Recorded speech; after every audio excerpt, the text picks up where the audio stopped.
এবারে লোকসভা নির্বাচনে যে সমস্ত আসনগুলোয় নজরকাড়া কেন্দ্র হিসেবে পরিচিত তার মধ্যে অন্যতম কৃষ্ণনগর।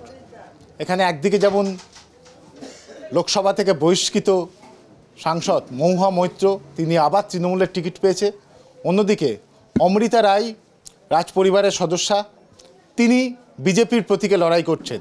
আর সেখানে দাঁড়িয়ে বাম প্রার্থী, সিপিআইএম প্রার্থী এস.এম. সাদি, তিনি প্রার্থী হয়েছেন। আমরা কথা বলবো তার সঙ্গে। সাদিদা, প্রথমেই আমাদের চ্যানেলে আপনাকে অনেক ধন্যবাদ এবং সময় দেওয়ার জন্য।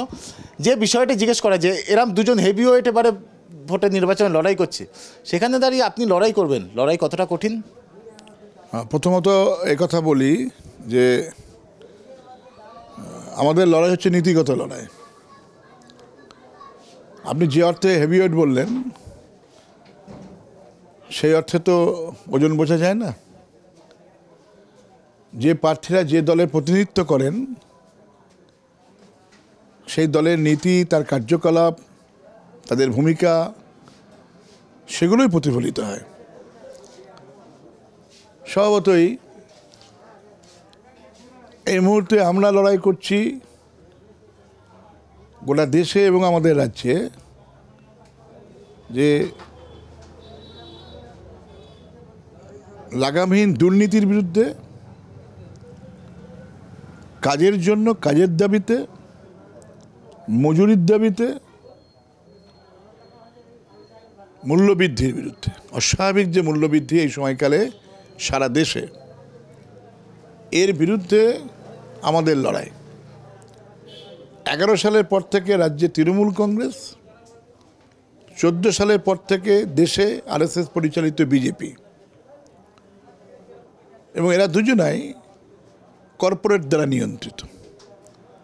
কর্পোরেটের অর্থেই এই দুটি দল চলে।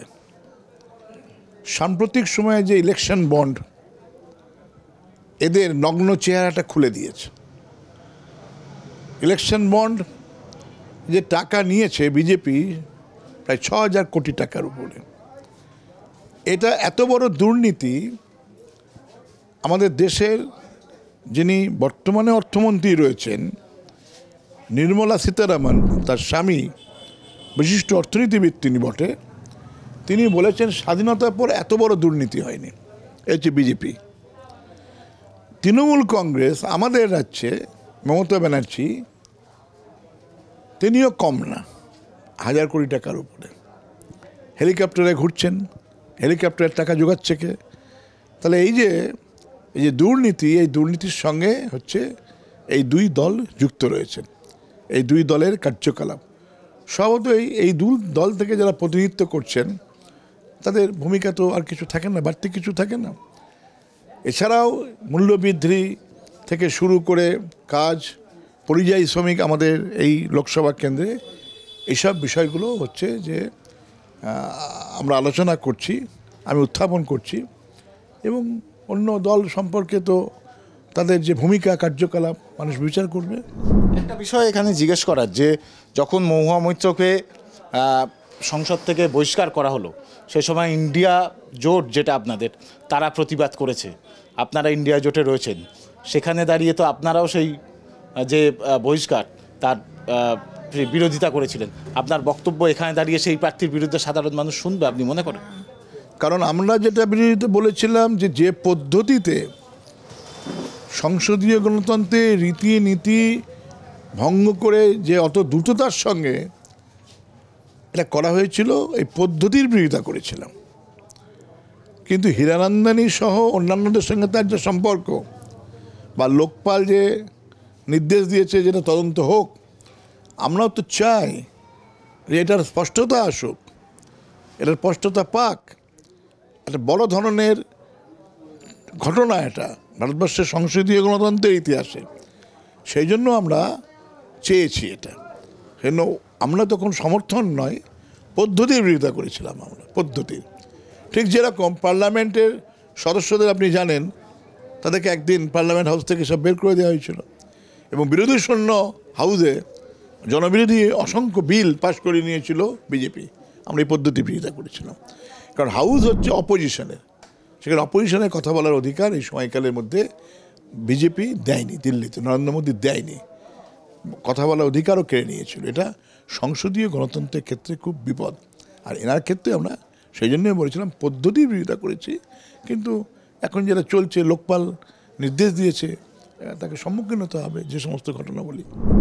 প্রচারের ক্ষেত্রে মূলত কোন কোন বিষয়গুলো সাধারণ মানুষের কাছে নিয়ে যাচ্ছেন? আপনি একটা সময় বিধায়কও ছিলেন, আবার এখন লোকসভার প্রার্থী। কোন বিষয়গুলো সাধারণ মানুষের কাছে দিয়ে যাচ্ছেন? আমাদের এই সময়কালে মানুষ বলতে শ্রমজীবী মানুষ, অসংগঠিত শ্রমিক, কৃষক, ক্ষেতমজুর সহ বিভিন্ন অংশের আমাদের সমাজের অভ্যন্তরে পেশার মানুষ, তারা আজকে ভয়ানকভাবে আক্রান্ত, উদারীকরণ নীতির ফলে আক্রান্ত। যদি বলেন প্রথম হচ্ছে মূল্যবৃদ্ধি। এ তো যারা বলেছিল মূল্যবৃদ্ধি কমাবো, মূল্যবৃদ্ধি লাফিয়ে লাফিয়ে বাড়ছে, প্রতিটি জিনিসের দাম বাড়ছে। ইলেকশন বন্ডে যারা টাকা দিয়েছে, ওষুধের দাম, ওষুধ কোম্পানিগুলো জীবনদায়ী প্রত্যেকটা ওষুধের দাম বেড়ে গেছে, অনেকগুলো বলছে। আমাদের খাদ্য সুরক্ষা ভেঙে পড়েছে, অনেক কথা বলছি। আমার এই এলাকা, আমাদের দেশ, আমাদের রাজ্য, বিশেষ করে আমার এলাকা কৃষি প্রধান এলাকা। কৃষকরা ফসলের দাম পাচ্ছে না, পেট্রোল ডিজেলের দাম যেভাবে বেড়েছে, কৃষকরা আক্রান্ত। আমরা এই কথাগুলো বলছি।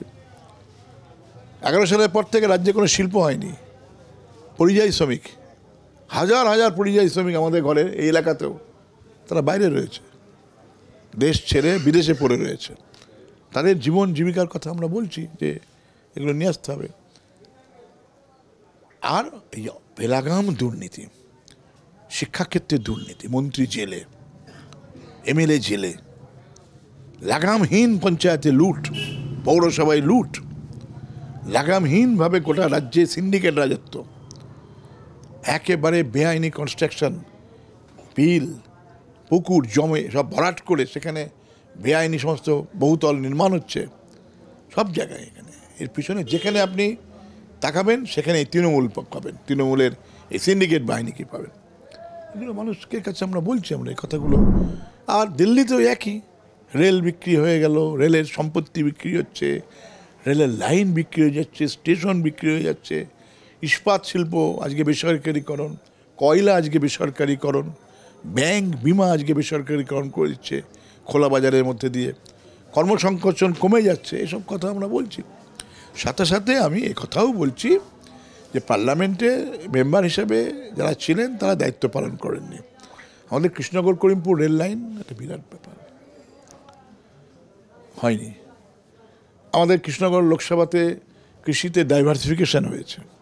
আমাদের পাট, আমাদের নতুন নতুন অনেক কৃষি, ফুল ফল, আপেল, পেয়ারা, কলা আমার এই লোকসভা কেন্দ্রে আছে। এগুলো সংরক্ষণে কোনো হিমঘর সেখানে নেই, এই এলাকার মধ্যে কেউ করেনি। আলু চাষ হয় আমাদের এখানে, এগুলো আমার আলোচনার মধ্যে থাকছে, প্রাধান্য পাচ্ছে। আমাদের যে এখানে দেখছেন যে অঞ্জনা নদী ছিল আগে, রবীন্দ্রনাথের কবিতাতে আছে অঞ্জনা নদী তীরে, এটা বহতা ছিল, মৎস্যজীবীরা চাষ করেন। একটা সময় আমরা সমবায় করেছিলাম। আজকে এগুলোকে খুব পরিকল্পিতভাবে আজকের এই সময়কালে এগুলো সব দখল হয়ে যাচ্ছে। আমরা সংস্কার করার কথা বলেছি।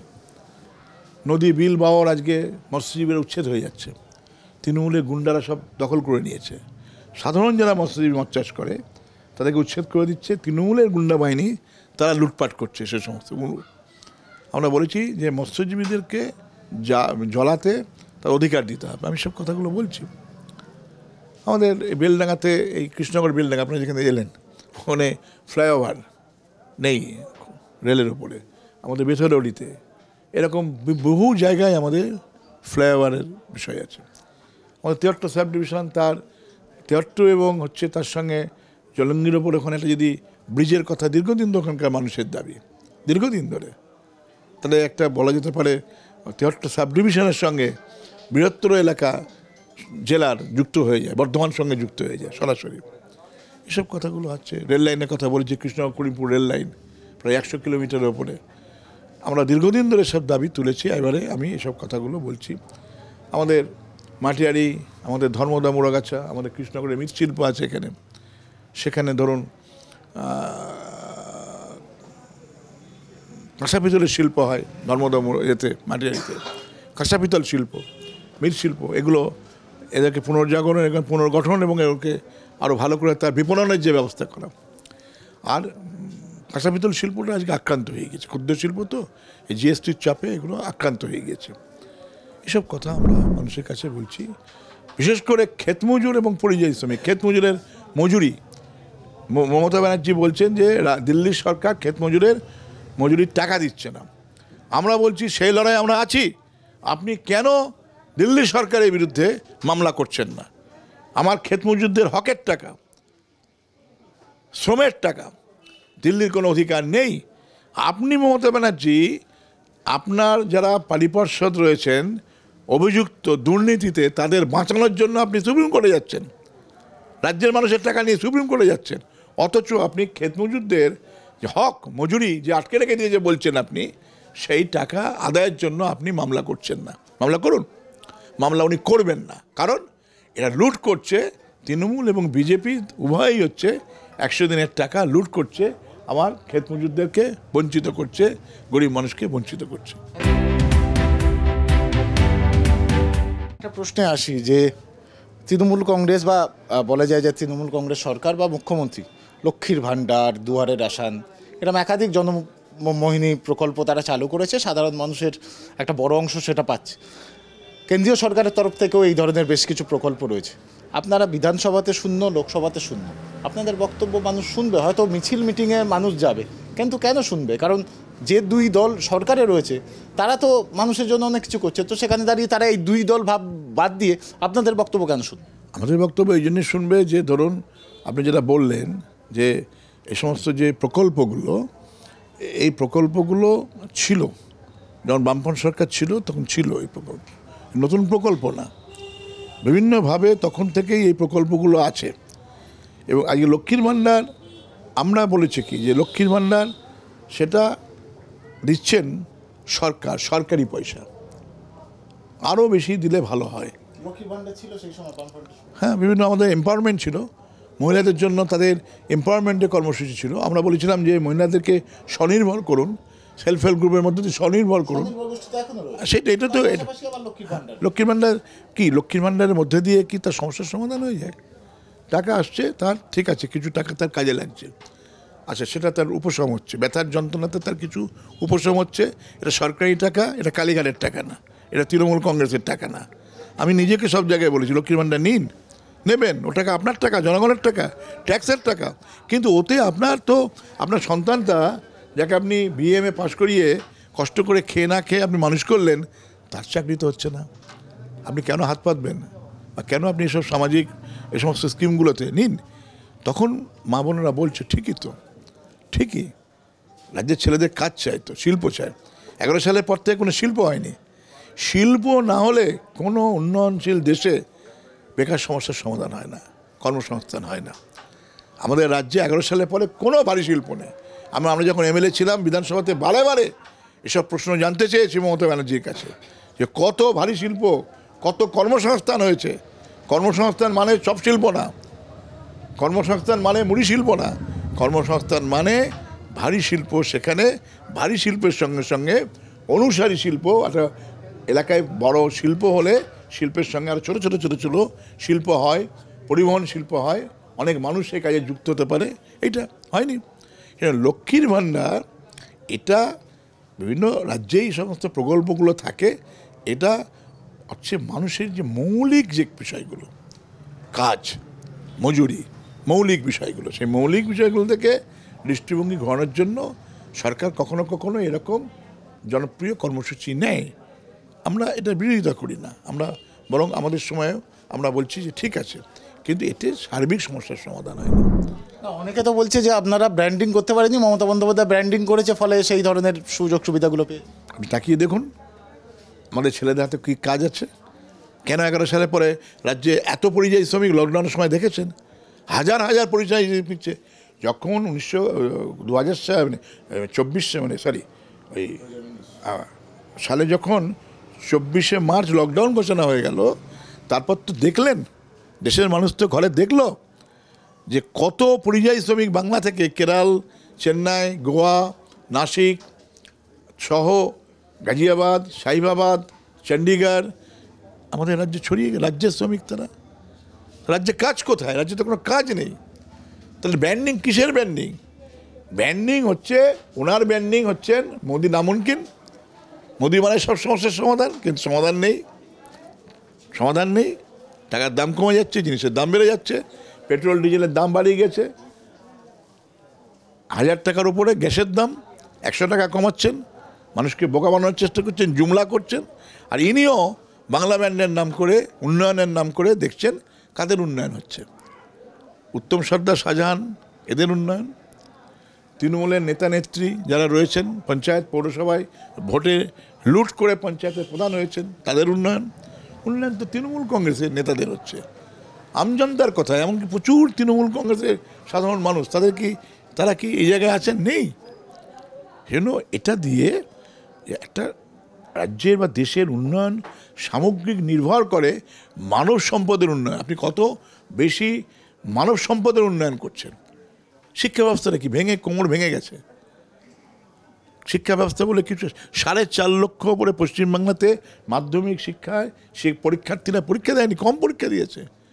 স্কুলগুলোতে টিচার নেই, হাসপাতালে ডাক্তার নেই, শুধু পরিকাঠামো গণ্য হয় না, চিকিৎসক নেই, নার্স নেই, ওষুধ নেই। ওষুধের দাম যেভাবে বেড়ে গেল গোটা দেশে, এই ইলেকশন বন্ডের মধ্যে দিয়ে দেখেছেন যে জীবনদায়ী ওষুধ, ক্যান্সারের ওষুধ, সুগারের ওষুধ, বিভিন্ন ধরনের জীবনদায়ী ওষুধের দাম লাফিয়ে লাফিয়ে বেড়ে যাচ্ছে। কেন? এই মোদী সরকারের নীতির জন্য, তৃণমূল সরকারের নীতির জন্য। আদানিদের সম্পত্তি বেড়ে যাচ্ছে, মুকেশ আম্বানির সম্পত্তি বেড়ে যাচ্ছে, কিন্তু আমজনতা একেবারে ধসে গেছে। এটা একটা বিষয়। সেই জন্য আপনি যে কথাটা বললেন যে আমরা চাই বামপন্থীরা সবসময় সংখ্যাতত্ত্বের বিচার হয় না, আপনি যে কথাটা বলেছেন, সংখ্যাতত্ত্বই এই মানুষের মনের রসায়নটা, এই কেমিস্ট্রিটা আলাদা।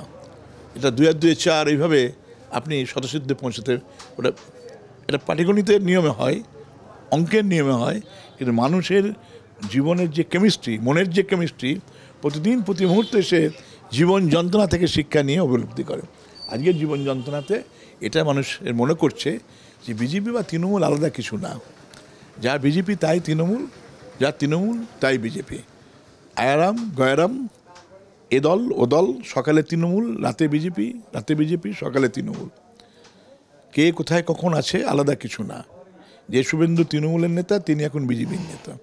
যে মুকুল রায়, তিনি ছিলেন তৃণমূলের বিজেপির বিধায়ক, তিনি হচ্ছেন এখন তৃণমূলের নেতা। এবারে লোকসভাতে যে 42টা আসনের মধ্যে দেখবেন যে এখনও তারা বিধানসভাতে রয়েছেন, তারা এখন প্রতিদ্বন্দ্বিতা করছেন তৃণমূলের হয়ে। এই মানুষের কাছে পরিষ্কার হচ্ছে আম্বানি আদানিদের সঙ্গে বিজেপির সম্পর্ক পরিষ্কার হচ্ছে। ইলেকশন বন্ডের মধ্যে দিয়ে একেবারে তাদের যে নগ্ন চেহারাটা তা প্রকাশ হয়েছে, যেটা বড় লোকদেরই দল। বড় লোকরা তারা মানুষকে এপ্রিল ফুল করে, বোকা বানায় ভোট পাওয়ার জন্য।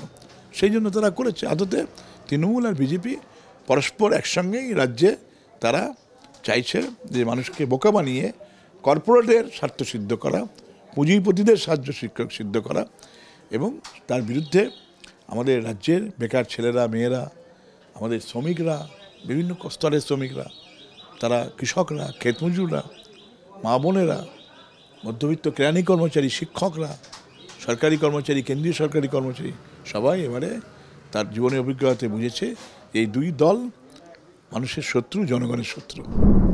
সেটা একটা অন্য প্রশ্নে আসি। আমরা বারবারই দেখেছি, 2016 থেকে দেখেছি যে আপনারা কংগ্রেসের সঙ্গে একটা বোঝাপড়া করার চেষ্টা করছেন, বাম গণতান্ত্রিক ধর্মনিরপেক্ষ বলে একটা আখ্যান দিয়ে আপনারা একজোট হয়ে লড়াইয়ের চেষ্টা করছেন।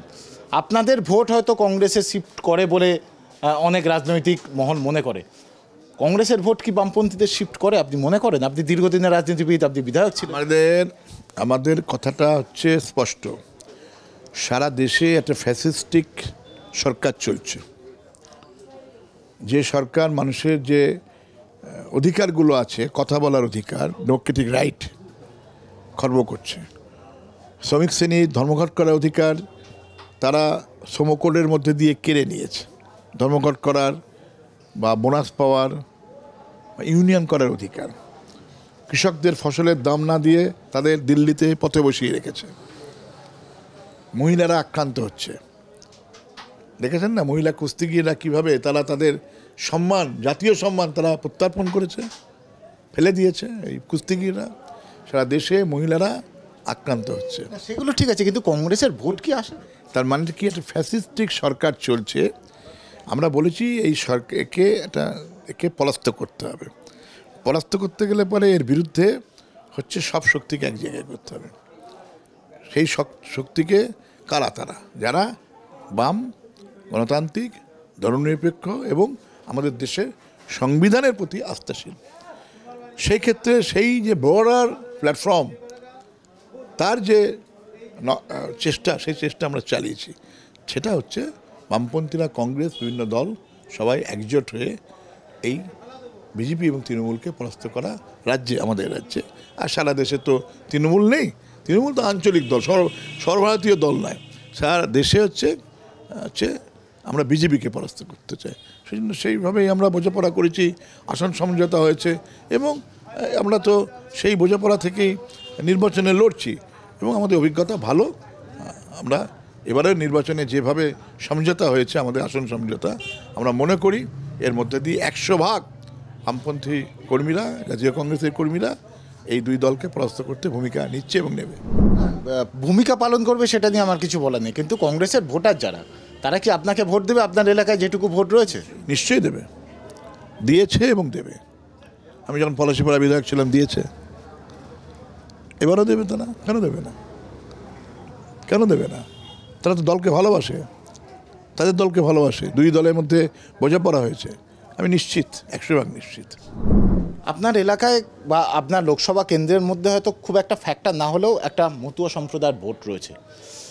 সেই ভোটটার ক্ষেত্রে একটা দিককে দেখা যাচ্ছে যে তারা একটা পোলারাইজড হয়ে রয়েছে, যে হয় তৃণমূল, না হলে বিজেপির ক্ষেত্রে। এবং সিএ আসার পরে বিজেপি মনে করছে যে এই মতুয়া ভোট যেটা, সেটা সম্পূর্ণটাই তাদের দিকে যাবে। আপনাদের দিকে আসার আর সম্ভাবনা নেই। এটা কোথাও একটা সমস্যা হবে আপনার ভোট ব্যাংক তৈরি করা? আমাদের দিকে আসার সম্ভাবনা নেই, আমি ওই অর্থেই বলছি না আপনার কথাটা। সারা রাজ্যে উদ্বাস্তু আন্দোলনে সামনের সারিতে বামপন্থীরা, উদ্বাস্তু আন্দোলনে। 2 নম্বর, আজকে যে সিএ এর ভয় দেখিয়েছে নির্বাচনের আগে, কেন? 1, 2 বিরোধিতা করেছে সিএ। করুন, তিনি তো সর্বনাশটা করেছেন, বিপদ করেছেন তিনি, রাজনীতি করেছেন তিনি। কেন নতুন করে নাগরিকত্ব নেবে? আর বিজেপি সে যে কথাটা বলেছে, আমি শুধু আপনাকে স্মরণ করিয়ে দিই, এই যে আমি এখানে বসে রয়েছি, এখান থেকে খুব অল্প দূরে বৈকুণ্ঠ সড়ক বলে জায়গা আছে, বৈকুণ্ঠ সড়ক, আপনি এখান দিয়ে এলেন। এখানে 2003 সালে যে কেজি রাও, মনে পড়ছে, বিহার লাইন, বিহারের যে আমাদের নির্বাচন কমিশনার ছিলেন, তখন দিল্লিতে বিজেপির গভর্নমেন্ট, ওরা তখন ভোটার লিস্টে নাম কাটতে শুরু করেছিল, আমরা বিরোধিতা করেছিলাম। বিজেপি সরকার দিল্লিতে, বিজেপি সরকার, আমরা বামপন্থীরা বলেছিলাম যে আমরা যে যেখানে আছে বাংলার মানুষ সেখানে থাকবে। আমরা এখনও সেই কথা মনে করি যে এরা নতুন করে নাগরিকত্ব চাওয়ার কিচ্ছু নেই। কেন আমরা নাগরিকত্ব চাই? আমরা নাগরিক এখানকার, এই মানুষগুলো নাগরিক। জীবন সংগ্রামের মধ্যে দিয়ে, প্রতিদিন লড়াইয়ের মধ্যে দিয়ে সে তার নিজের জীবনের অভিজ্ঞতা দিয়ে নাগরিকত্ব প্রতিষ্ঠিত করেছে। জন্য এটা রাজনৈতিকভাবে ভয় দেখানো হচ্ছে এবং এই ভয়টা তৃণমূলও দেখাচ্ছে, আমরা সেটা বোঝাচ্ছি। শান্তনু ঠাকুর করুক না আবেদন, শান্তনু ঠাকুর একটা আবেদন করে দেখাক না। আর আপনি যেটা বলছিলেন মতুয়া ভোট, এইভাবে গরিব মানুষের ভোট হয় না। গরিব মানুষ তার জীবনে রুটি রুজি দিয়ে ভোট দেয়। ধর্ম মানুষের বিশ্বাস, তার নিজের আচরণ, তার নিজের ভিতরকার আচরণ, তার ঘরের মধ্যে আচরণ। কিন্তু আমরা কি বলি, ধর্মই হচ্ছে কর্ম। সকালের শুরুতে হচ্ছে খাবার চাই, পেট, সকল মানুষকে তাকে কর্ম করে খেতে হয়। আর আমরা বলি যত মত তত পথ। স্বভাবতই সেই অর্থে আপনি যদি দেখেন, এই যারা আমাদের মতুয়া ভাইরা রয়েছে, যা আপনি বললেন, তারা সব গ্রামের শ্রমজীবী মানুষ। তারা স্বভাবতই এখানে এইভাবে ভাগ করা হয় না। মানুষ তারা তাদের মতন করেই বামপন্থীদেরকেই সমর্থন করবে, আগেও করেছে। জেতার ব্যাপারে কতটা আত্মবিশ্বাসী? পুরোপুরি আত্মবিশ্বাসী, পুরোপুরি, সম্পূর্ণ। সম্পূর্ণ আত্মবিশ্বাস। অনেক ধন্যবাদ সাদিদা সময় দেওয়ার জন্য। আমরা কথা বললাম কৃষ্ণনগরে বামফ্রন্ট মনোনীত সিপিআইএম প্রার্থী কংগ্রেস সমর্থিত SM সাদির সঙ্গে, এবং জেতার ক্ষেত্রে তিনি 100% আত্মবিশ্বাসী, এবং বিজেপি এবং তৃণমূলের বিরুদ্ধে সাধারণ মানুষ এবার তার পাশে থাকবেন এমনটাই কিন্তু মনে করছেন তিনি। ক্যামেরায় বরুণ ভান্ডারীর সঙ্গে ত্রয়ন চক্রবর্তী, ট্রাইব টিভি বাংলা, কৃষ্ণনগর।